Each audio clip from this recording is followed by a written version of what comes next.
We can put this chapter behind, but we're not going to forget what happened. We're going to take very good care of this person that did this, horrible person.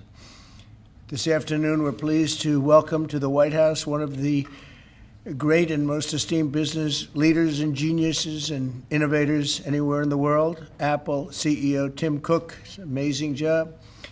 Thanks as well to Secretary of the Treasury Scott Bessent and Secretary of Commerce Howard Lutnick for being here, wherever you may be. Oh, there you are. Hello, fellas. I missed you. Today, Apple is announcing that it will invest $600 billion, that's with a B, in the United States over the next 4 years. That's $100 billion more than they were originally going to invest. And this is the largest investment Apple has ever made in America and anywhere else. And it's just an honor to have you. As you know, Apple's been an investor in other countries a little bit. I won't say which ones, but a couple. And they're coming home. $600 billion. It's the biggest there is. The company is also unveiling its ambitious new American manufacturing program, which will bring factories and assembly lines across our country all roaring to life. Areas that were not doing so well are doing very well. We have about $17 trillion coming into the United States, which is more than ever before. That's never even come close.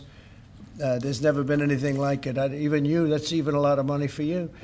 But we have commitments of more than $17 trillion. That was as of a couple of weeks ago.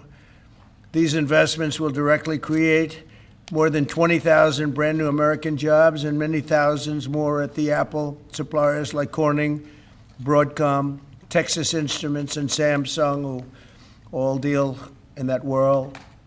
As part of this historic commitment, Apple will massively increase spending on its domestic supply chain for the iPhone and will build the largest and most sophisticated smart glass production line in the world in Harrodsburg, Kentucky, which is actually, I did very well there. I like it because I see I did very well there. I did very well in Kentucky, but it's a great place. You're going to be very happy.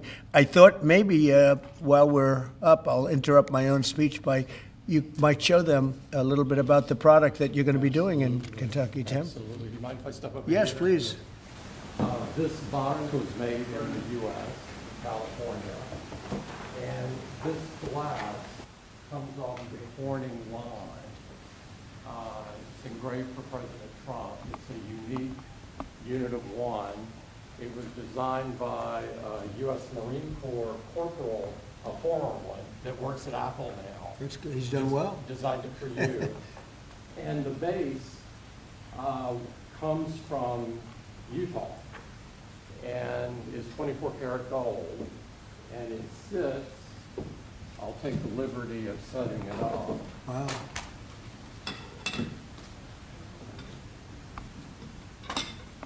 Well, let's see. There we go. Congratulations, Thank you Mr. very much. President. It's Thank you so fantastic. much. The great people of Kentucky. You're going to find it a great place to do business, too. It's fantastic. Isn't that nice? We're doing these things now in the United States instead of other countries, faraway countries. This is a significant step toward the ultimate goal of ensuring that iPhones sold in the United States of America also are made in America. With the mass infusion of capital it's announcing today, Apple will also build a 250,000 square foot server manufacturing facility in Houston and invest billions of dollars to construct data centers across the country from North Carolina to Iowa to Oregon. That's big stuff. Apple will also open state-of-the-art manufacturing economy. It's going to be a manufacturing academy in Detroit, and that's a great place to do. Well, you know, big things are happening in Michigan and Detroit. They're coming in because of what we've done with the, I call it the Great Big Beautiful Bill. I added one word, great. But we have probably the biggest, most comprehensive piece of legislation ever passed. It's going to mean unbelievable numbers of jobs and no jobs on, think of this, whether it's tips or overtime or Social Security, no tax. So no tax on tips, no tax on Social Security, no tax on overtime. and there's just a small bit of it. For Apple and others businesses, we're talking about the deductions and all of the things. And actually for people that go out and buy a car, first time it's ever been done, we talk about deductions for companies, but they're going to be able to deduct interest when they borrow money to buy a car if it's made in America. It has to be made in America. So it is amazing. And one of the reasons I think I can say that Apple's coming here is the legislation we just passed with this kind of investment. Apple will also open other facilities, rare earth magnets from Texas, and build, oh, I love that you're doing this. I love that. I love that. And build a brand new rare earth recycling line in Mountain Pass, California. I know that area. That's where they have a lot of truly rare earth. That's fantastic. I love that. And Apple will help develop and manufacture semiconductors and semiconductor equipment in Texas, Utah, Arizona, and New York. For years, Americans have watched as many of our leading tech giants built their factories overseas and exported American jobs abroad. But under the Trump administration, we're doing everything possible to make this the best place on earth to build a factory or grow businesses. I'm allowing them to build electric producing plants with their factory, because otherwise they'd have to hook into the grid. And I think it's one of the biggest things we've done, where you can build, Tim, your own electricity. You become your own electric manufacturer, and that goes along with the plant. So you become a utility. So congratulations, now you're in the utility. I hope they don't value your company based on utility, but that's okay. You're going to be making your own electricity, and as you probably know, for much of this and many of the things that we're doing, especially the AI, they would need actually double the electricity that the country now produces for everything. So it's massive electric, and they're going to be able to make their own, and they're getting very fast approvals. Lee Zeldin is doing a fantastic job, including with a 100% expensing on the one big, beautiful bill. In return, we're asking our businesses to invest in America, and they're coming in at levels that we've never seen before. So I don't know when it shows up, but there are a lot of factories and a lot of plants that are either under construction or soon will be starting construction. So can't tell you exactly when, but I want to be around in about a year from now and 2 years from now, because we're going to see an explosion, I think, like this country has never seen before. Never. Today's announcement is one of the largest commitments in what has become among the greatest investment booms in our nation's history, and we've got the hottest country anywhere in the world. You know, I told you the story that, and Tim, I'll tell you, but I went to the Middle East, and I was with Qatar, I was with UAE, and the King of Saudi Arabia, all great leaders. And then I went to NATO and saw many great leaders, and we just finished that about 4 weeks ago. Virtually everyone said, in effect, that we were a dead country 1 year ago. America, this was a dead country. We were dying, we were dead. And now you've got the hottest country anywhere in the world. This would have never happened except for certain people. Thank you very much. I appreciate it. NVIDIA is investing $500 billion to go along with Apple's $600 billion. $600 billion. Micron, great company, is investing $200 billion. IBM is investing more than $150 billion. SoftBank is investing substantially more than $100 billion. TSMC is investing $200 billion. Johnson & Johnson, $55 billion. Merck, Stellantis, and General Motors are putting many, many billions in. They haven't determined the final number. And many other countries are investing tens of billions of dollars, and I'm not going to give you the whole list because the list is too long to read. But it's hundreds of billions and even trillions. I mean, it's trillions of dollars that's being invested right now. Last week, it was announced that our economy grew at 3% in the second quarter, and consumer confidence is surging. Blue-collar wages are rising rapidly. Costs are way down. You know, I listen to these horrendous frauds on CNN and various other fake news networks, and they say costs are up. No, costs are down. Gasoline is down. It's going to soon, I believe, be less than $2 a gallon. It's around $2.40 right now. many places other than in California where they tax you out of business, but and a couple of others. But gasoline is way down. The price of groceries are down.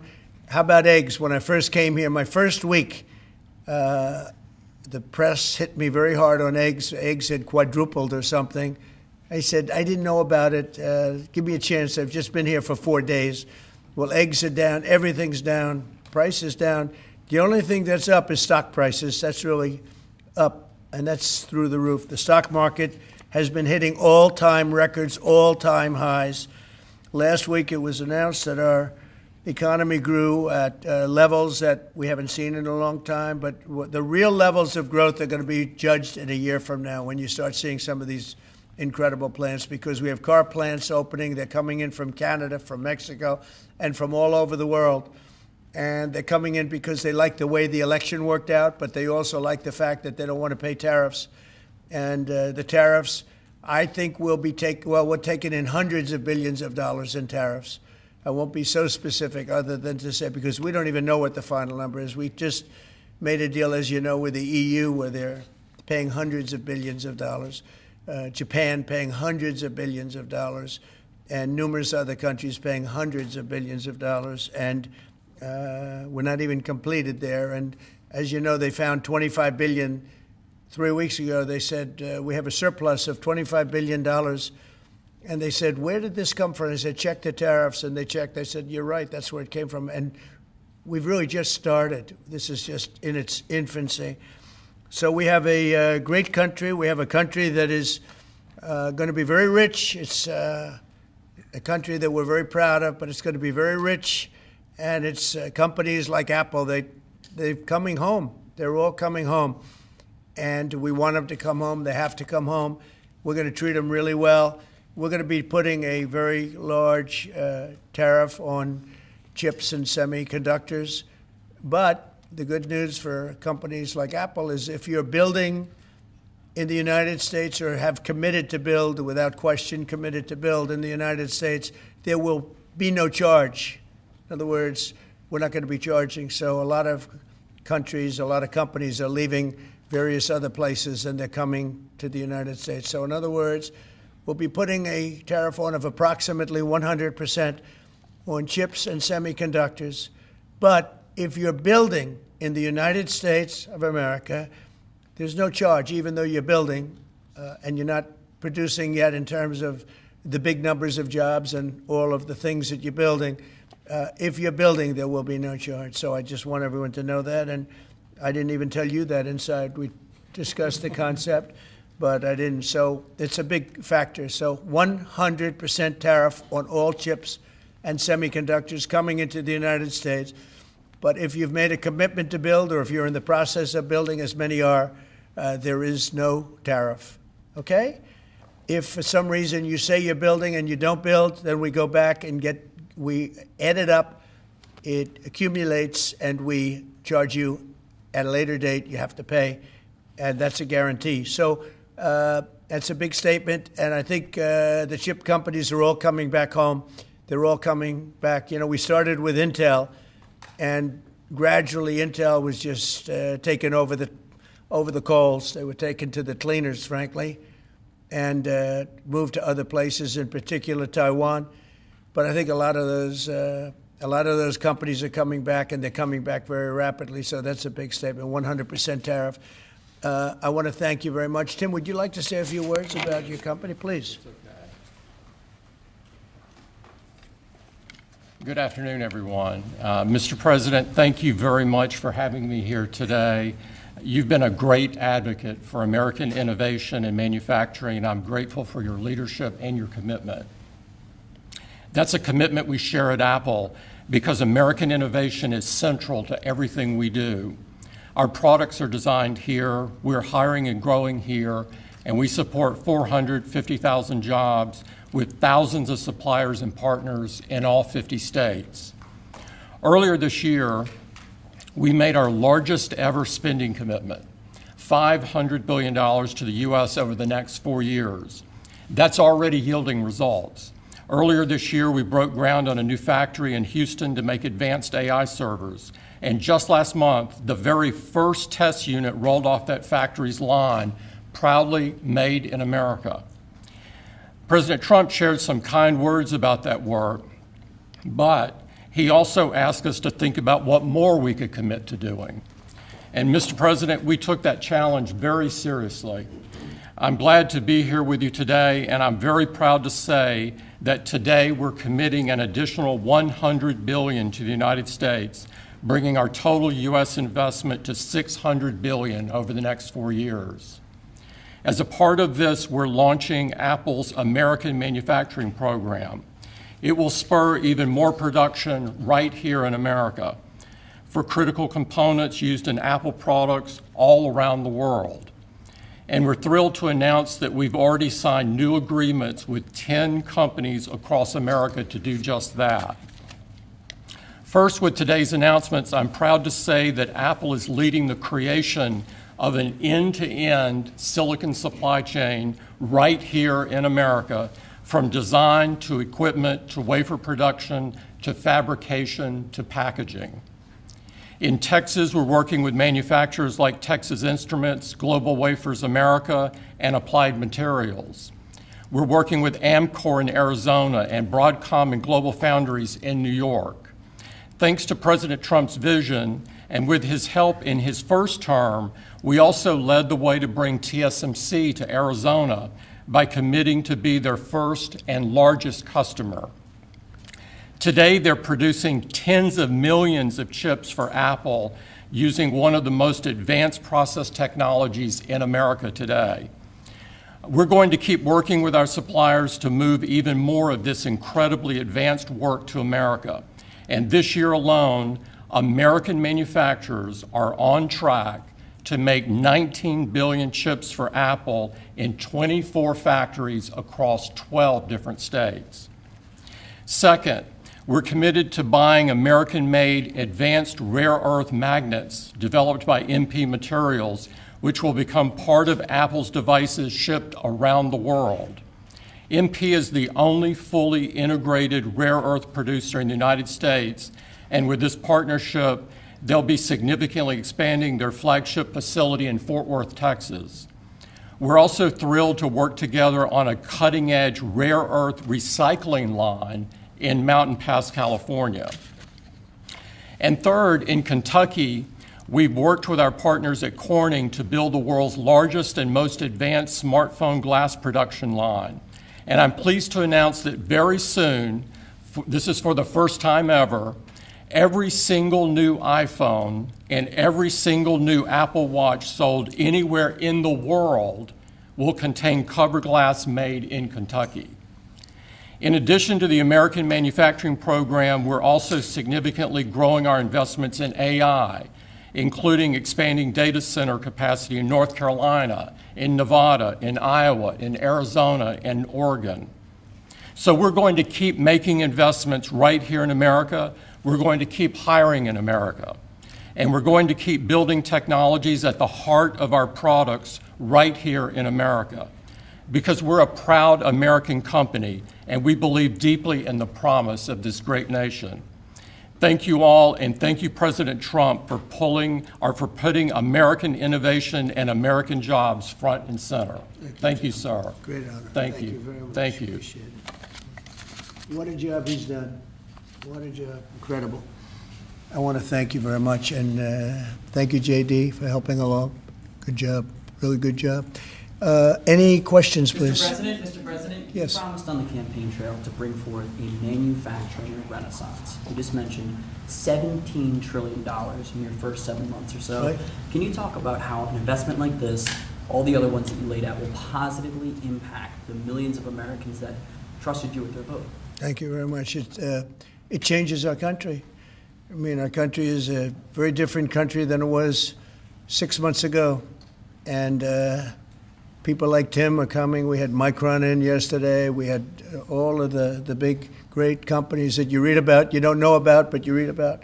Many of them were making products outside of our country. Foolishly, we lost them. If we had the right person sitting in that seat, that would have never happened 20 and 30 years ago.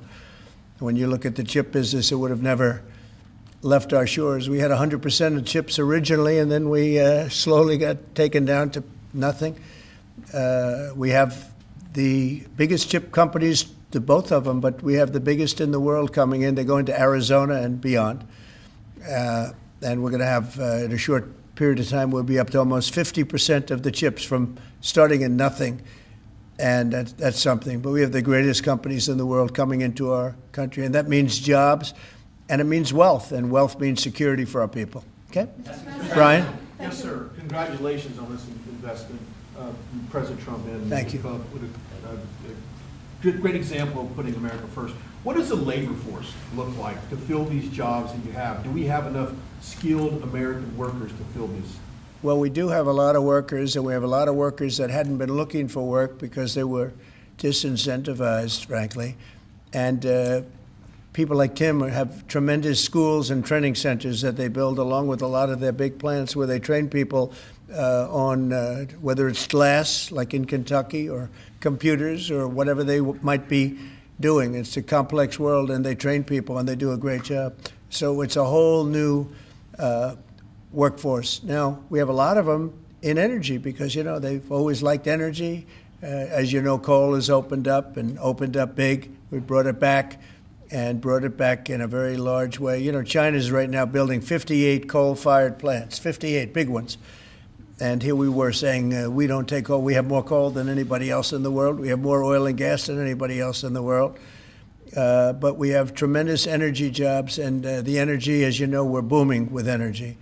And that's why the gasoline prices are down. The costs are down. I just hope when they watch these shows, I watch this, I won't use names because I just make them better known, that nobody knows who they are. But I watch this group of people on CNN and MSDNC too, the same thing, where they say, well, costs have gone up. Costs haven't gone up, they've gone down.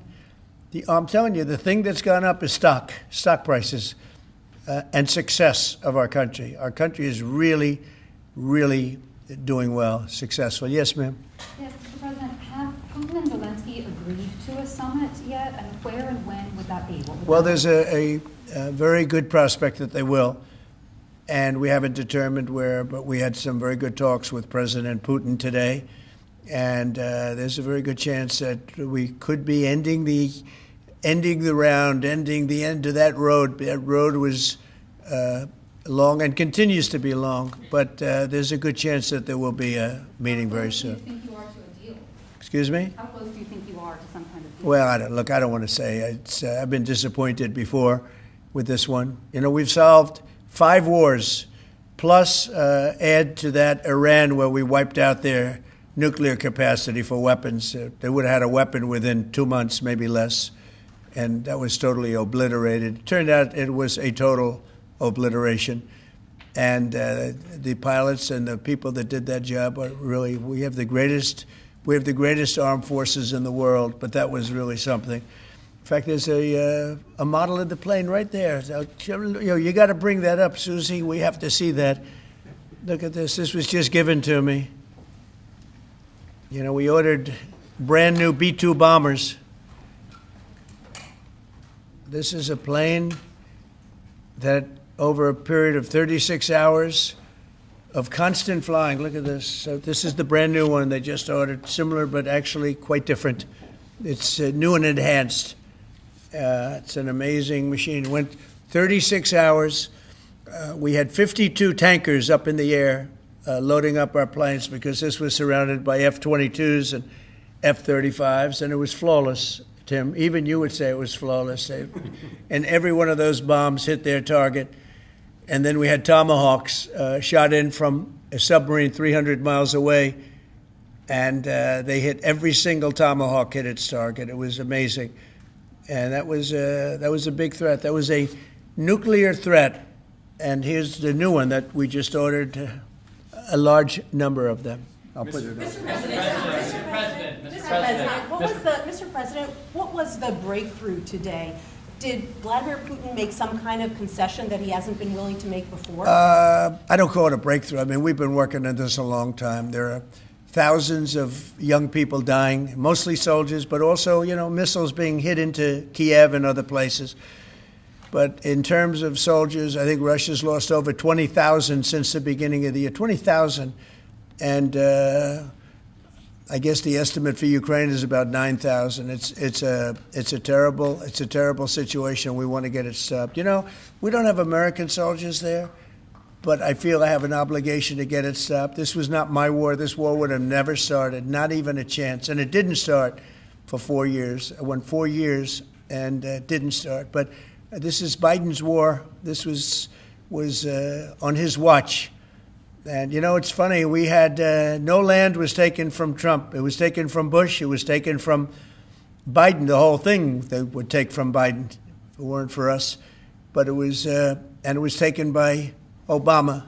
Take a look at what was taken with all of the land that was taken. Nothing was taken by Russia from us. Not 1 ounce of land was taken. I'm here to get the thing over with.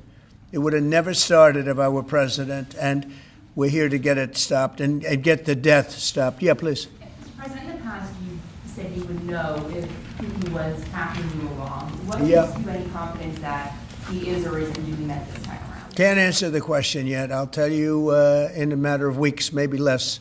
But we've made a lot of progress. And as you know, we put a 50% tariff on India on oil. They're the second largest. They're very close to China in terms of the purchase of oil from Russia. But so I don't know if that had anything to do with it. But we've had very productive talks today. Yes, ma'am? President Trump, on federalizing D.C., are you considering taking over the D.C. police? Is that an option on the table? We're considering it, yeah, because the crime is ridiculous. I could show you a chart comparing D.C. to other locations, and you're not going to want to see what it looks like. It was just up on television, actually. They were showing it. Now, we want to have a great, safe capital, and we're going to have it. And that includes cleanliness and it includes other things. We have a capital that's very unsafe. You know, we just almost lost a young man, beautiful, handsome guy that got the hell knocked out of him the night before last. And I'm going to call him now. We wanted to give him a little recovery time. We just put a call into him. They're calling back in a little while. But he went through a bad situation, to put it mildly, and there's too much of it. We're gonna do something about it. So whether you call it federalized or what, and that also includes the graffiti that you see, the papers all over the place, the roads that are in bad shape, the medians that are falling down, the median in between roads that's falling down. We're going to beautify the city. We're going to make it beautiful. And what a shame. The rate of crime, the rate of muggings, killings, and everything else, we're not going to let it. And that includes bringing in the National Guard, maybe very quickly, too. And do you want Congress to look at overturning the D.C. Home Rule Act? We're going to look at that. In fact, the lawyers are already studying it. We have to run D.C. This has to be the best-run place in the country, not the worst-run place in the country. And it has so much potential. And we're going to take care of it. You're going to be safe. You're going to be safe walking down streets. You're not going to get mugged. Mr. President, if you do reach a deal with Ukraine and Russia, would you drop the additional tariffs on India? Well, we'll determine that later. But right now they're paying a 50% tariff. Okay. Yeah, please. One for Mr. Cook as well. On the yeah, please. Sure. The president wants a made-in-the-USA iPhone. What are the chances that you can actually make that happen? Well, if you look at the bulk of it, we're doing a lot of the semiconductors here. We're doing the glass here. We're doing the Face ID module here. And so there's a ton of it. And we're doing these for products sold elsewhere in the world. And so there's a lot of content in there from the United States. But what about the whole thing? We're very proud of it. Can you make the whole thing is here? just the final assembly that you're focused on. And that will be elsewhere for a while. He makes many of the components here, and we've been talking about it, and the whole thing is set up at other places, and it's been there for a long time. So in terms of cost and all, but I think we may incentivize him enough that one day he'll be bringing that. But he brings most of the stuff. Look, he's not making this kind of an investment anywhere in the world, not even close. He's coming back. I mean, Apple's coming back to America. Thank you. Mr. President, President, Mr. President, just- Indian officials Let me have go, said, please. Indian officials have said that there are other countries that are buying Russian oil. It's okay. Like China, for instance, It's buys okay. more. Yeah. Why are you singling India out for these additional It's sanctions? only been 8 hours, so let's see what happens We're over the gonna see next. more secondary sanctions You're going very to see a lot soon. more. So this is a taste of what's You're to going to come. see a lot more. You're Mr. going to see so much You were the driving- secondary sanctions. Yes, ma'am. Sorry, you were the driving force behind Operation Warp Speed, these mRNA vaccines that are the gold standard. Right. Now, your health secretary is pulling back all the funding for research. He's saying that the risks outweigh the benefits, which puts him at odds with Research the on entire what? medical community and with you. What is going Yeah. on Research on what? into mRNA vaccines? Well, we're going to look at that. We're talking about it, and they're doing a very good job. And, that is a past. Operation Warp Speed was, whether you're Republican or Democrat, considered one of the most incredible things ever done in this country. The efficiency, the way it was done, the distribution, everything about it has been amazing. But, that was now a long time ago. And we're on to other things. But we are speaking about it. We have meetings about it tomorrow at 12 o'clock, and we'll determine. We're looking for other answers to other problems, to other sicknesses and diseases, and I think we're doing really well. Yes, ma'am, please. Thank you, Mr. President. You said many times that you want to stop wars in the Middle East. Now, Prime Minister Netanyahu is contemplating reoccupying Gaza entirely. Is he defying you, sir, or are you giving him a green light? Well, we have stopped wars in the Middle East by stopping Iran from having a nuclear weapon, and they're they can say they're going to start all over again, but that's a very dangerous thing for them to do, because we'll be back. As soon as they start, we'll be back. And I think they understand that. They're just words. But no, we've stopped a lot of wars in the Middle East. If you think about what we did with Iran, Iran was the perpetrator of hate, a very evil place, and I think it's going to be a lot different in the coming years. Mr. President, On the India penalties, do you have any similar plans to enact more tariffs on China as it relates Could to their happen. purchases? Could happen. Depends on how we do. Could happen. President, Brian? Yes, I've got an entertainment-based question for you. A few weeks ago, Stephen Colbert announced that he was leaving his show. Howard Stern announced that him and Sirius XM Radio are parting ways. Do you think the hate Trump business model that's been in the entertainment business is going out of business because it's not popular with the American people? Well, it hasn't worked, and it hasn't worked really for a long time, and I would say pretty much from the beginning. Colbert has no talent. I mean, I could take anybody here. I could go outside on the beautiful streets and pick up a couple of people that do just as well or better. They get higher ratings than he did. He's got no talent. Fallon has no talent. Kimmel has no talent. They're next. They're going to be going. I hear they're going to be going.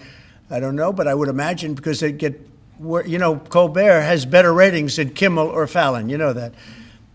Howard Stern, it's a name I haven't heard. I used to do a show, used to have fun, but I haven't heard that name in a long time. What happened? He got terminated? Yeah, they're going to separate ways because I think what they're offering salary-wise is real low than what he's getting. You know when he went down? Whenever you want. You know when he went down? No, before. When he endorsed Hillary Clinton, he lost his audience.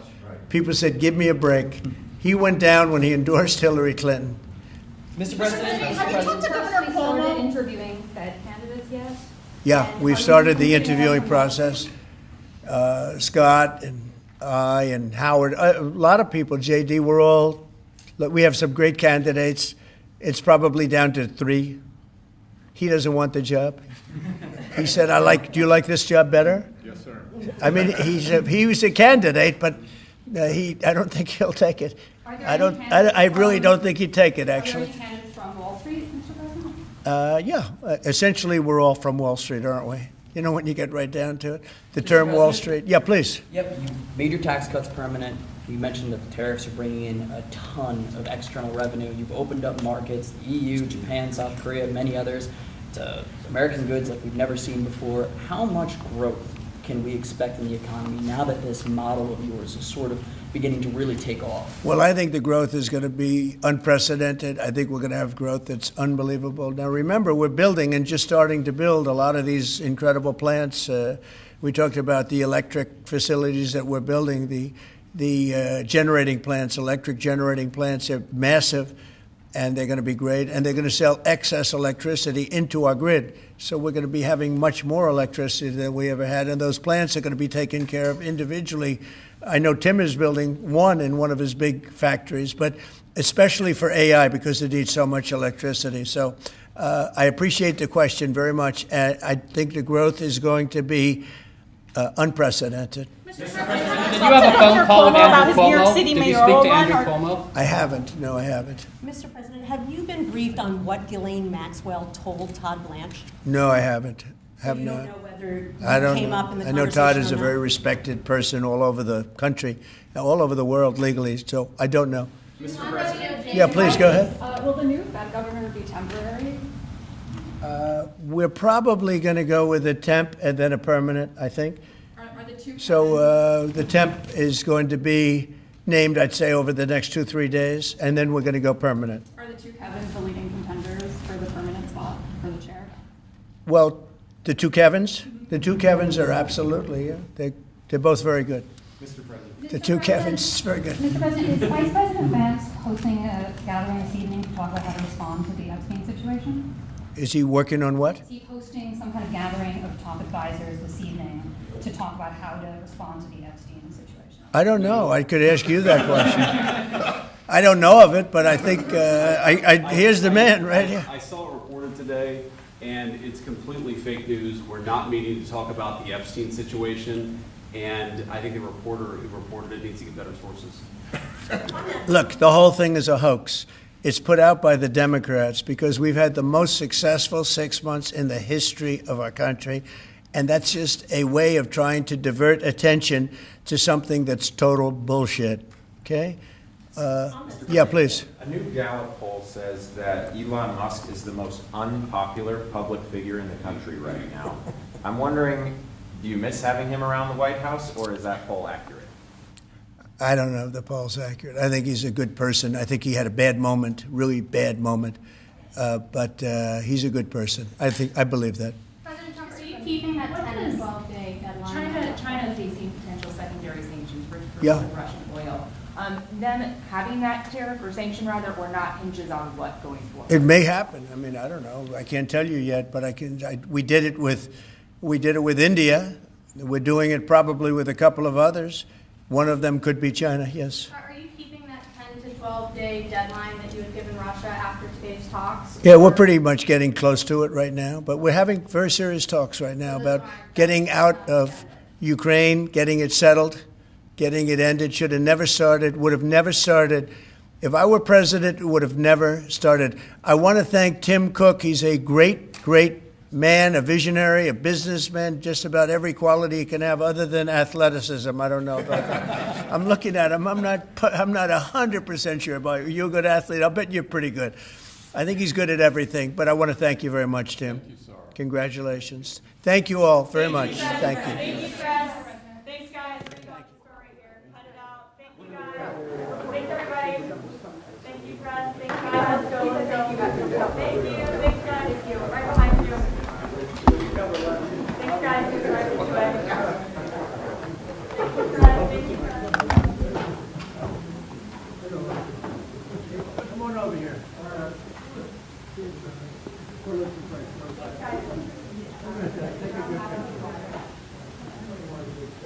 guys.